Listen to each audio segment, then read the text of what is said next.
Welcome to the Startup Funding Espresso. I'm Halti Martin, where we talk about how to raise funding and invest in startups and the time it takes to drink an espresso. If you have a question about startup funding or investing, please go to the website, startupfundingespresso.com, and type in your question into the chat bot in the lower right corner to receive an answer. I hope you enjoy this episode. Hello, this is Halti Martin with the Startup Funding Espresso, your daily shot at startup funding and investing. Investors funding a startup should review the cap table to determine the health of the startup. Here are signs of a toxic cap table. The founder owns the majority of shares and the co-founders own very little. Without incentive, the co-founders will not give their best effort. The founder owns very little of the company. Similarly, the founder will not find enough incentive to see the business through to exit. Too much equity has been given away in the pre-seed and seed rounds. This leaves too little equity for the Series A investors.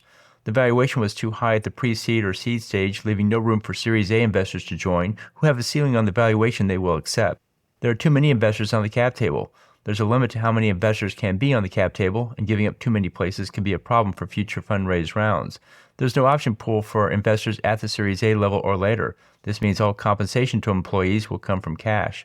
This makes it difficult to grow and later scale the business. There are too many liquidation preferences. This will make it difficult to raise at the later stage rounds.